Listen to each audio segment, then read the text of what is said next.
Hay descubrimientos que iluminan la historia y otros que la destruyen por completo.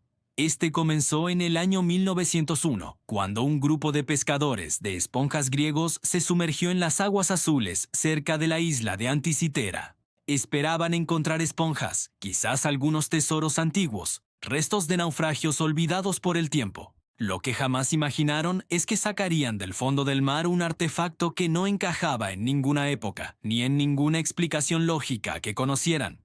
Entre estatuas corroídas por la sal, ánforas rotas y fragmentos de bronce, apareció un bloque extraño, casi irreconocible, como un amasijo de engranajes petrificados por siglos bajo el agua. A primera vista, parecía simple basura marina, una masa sin forma ni valor. Pero la intuición les dijo que allí había algo más. El objeto fue llevado a Atenas, y cuando los arqueólogos comenzaron a limpiarlo con extremo cuidado, descubrieron algo que desafiaba todo lo que sabían sobre el mundo antiguo. Una máquina, una compleja red de ruedas dentadas, engranajes diminutos e ingeniería de una precisión asombrosa. Un objeto que, por su complejidad, no debería existir hasta al menos 1400 años después. Lo llamaron el mecanismo de Anticitera. Al examinarlo con más detalle, los investigadores se quedaron atónitos. La máquina tenía más de 30 engranajes de bronce, todos perfectamente calculados y ensamblados, capaces de reproducir los movimientos astronómicos con una exactitud que parecía inalcanzable para la tecnología de su época. Era, en palabras simples, un computador analógico construido por los antiguos griegos más de 100 años antes de Cristo.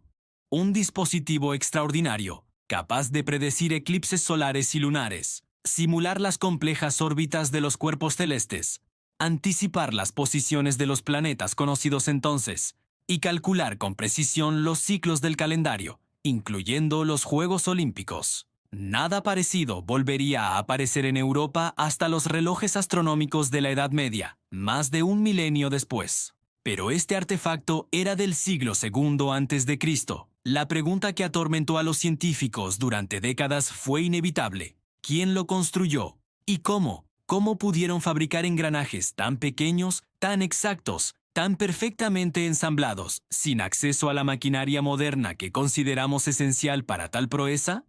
Los expertos debatieron durante años sin llegar a una respuesta clara. Algunos sugerían que pudo haber sido creado por Hiparco, el legendario astrónomo griego, considerado el padre de la astronomía científica. Otros decían que era obra de Arquímedes, un genio de Siracusa capaz de diseñar máquinas que parecían siglos adelantadas a su tiempo. Cicerón, el orador romano, incluso mencionó que Arquímedes había construido 2 máquinas que mostraban los movimientos de los cielos. ¿Podría ser esta una de ellas? Pero ninguna teoría explicaba por qué nunca se encontró nada remotamente parecido, ni antes ni después. Era como si alguien hubiese introducido tecnología de un futuro lejano en la antigüedad, y luego ésta hubiera desaparecido sin dejar rastro alguno. El misterio se hizo aún más profundo. Años más tarde, con el avance de la tecnología, se utilizaron técnicas de tomografía computarizada y radiografías tridimensionales para analizar el interior del mecanismo sin desarmarlo. Lo que encontraron fue aún más perturbador. En el interior de los fragmentos corroídos descubrieron inscripciones, una especie de manual de instrucciones grabado en el metal. Estas inscripciones revelaron que el mecanismo no era solo un calendario, sino una especie de cosmos en miniatura. Pero lo más increíble es que las inscripciones sugerían que no era un artefacto único, sino parte de una tradición. Eso significa que probablemente hubo más máquinas como esta, máquinas que los historiadores nunca han encontrado, máquinas que, según algunos textos antiguos, pertenecían a una tradición de tecnología perdida, que solo unos pocos maestros sabían construir y manejar. Entonces, la pregunta cambia y se vuelve más inquietante. ¿Qué pasó con todo ese conocimiento? ¿Por qué una tecnología tan avanzada desapareció de la faz de la Tierra? ¿Por qué no dejó herederos, ni discípulos, ni talleres que continuaran esta increíble tradición de ingeniería? ¿Por qué la humanidad, en lugar de avanzar, pareció retroceder, olvidando un artefacto que podría haber acelerado el progreso científico y tecnológico por siglos? Es como si la historia hubiera sufrido un reinicio, un borrado de memoria selectivo. Pero hay un detalle que inquieta aún más a los científicos modernos. El mecanismo no solo predice eclipses con una precisión asombrosa, también modela anomalías en la órbita de la Luna, un fenómeno conocido como la primera anomalía lunar, que fue teorizada por Hiparco. El mecanismo simula este movimiento irregular usando un ingenioso sistema de rueda de espigas y ranura, algo que los historiadores de la tecnología pensaban que se había inventado más de 1000 años después. ¿Cómo podían saber todo eso? ¿De dónde obtuvieron un conocimiento matemático y astronómico tan profundo? ¿Fue el resultado de siglos de observación meticulosa o hubo algo más, una fuente de conocimiento que hemos perdido? Algunos investigadores creen que el mecanismo era mucho más que un calendario sofisticado o una herramienta de navegación. Dicen que era una especie de modelo filosófico del universo, una herramienta usada no solo para predecir, sino para comprender el cielo y sus patrones, para enseñar a los iniciados los secretos del cosmos, tal y como lo entendían los griegos. Pero hay otros que van mucho más lejos. Sostienen que este dispositivo es apenas un fragmento de un cuerpo de conocimiento mucho más grande, algo que nuestros antepasados poseían y que el tiempo, o quizás alguien, se encargó de borrar deliberadamente de la historia.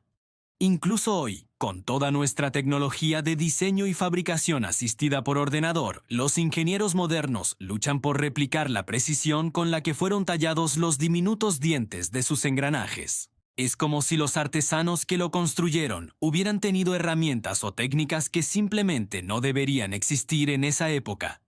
Eran cerrajeros de lo imposible, astrónomos adelantados al futuro, ingenieros sin registros históricos. El mecanismo de Anticitera no es solo un objeto antiguo fascinante, es una pregunta abierta, un desafío a nuestra concepción del progreso. Es un recordatorio de que la historia no es una línea recta y ascendente, sino un rompecabezas complejo, lleno de piezas que alguien o algo parece haber retirado a propósito. Porque si esta máquina increíblemente compleja existió hace más de 2000 años, entonces, ¿qué más existió antes de nosotros? ¿Qué otras tecnologías, qué otros conocimientos quedaron sepultados en el fondo del mar o bajo las arenas del desierto? ¿Y por qué esta, en particular, quedó atrapada en un naufragio, como si el mar mismo intentara ocultarla del mundo moderno, guardando un secreto que no estábamos listos para descubrir? Puede que nunca encontremos todas las piezas de este rompecabezas. Puede que el origen y el propósito final del mecanismo sigan siendo un misterio, pero una cosa es segura: el mecanismo de Anticitera no es un error histórico, no es una anomalía, es una grieta, una fisura en la narrativa oficial que nos muestra que lo que sabemos del pasado no es ni la mitad de lo que realmente ocurrió. Nos obliga a preguntarnos si otras leyendas sobre tecnologías perdidas, como las de la Atlántida o las máquinas voladoras de textos antiguos, podrían tener una base de verdad. En el próximo episodio, viajaremos a un lugar aún más oscuro, un valle en Noruega donde, durante décadas, miles de personas aseguraron escuchar voces sin cuerpos, ecos imposibles que parecían venir del aire mismo. Un fenómeno acústico que incluso hoy sigue sin una explicación científica completa y que ha llevado a algunos a creer que es una puerta a otra dimensión. Lo llaman el Valle que habla. Gracias por acompañarnos en este viaje. Si te fascina el misterio tanto como a nosotros, no olvides suscribirte y activar las notificaciones para no perderte nuestra próxima exploración a lo desconocido. ¡Hasta pronto!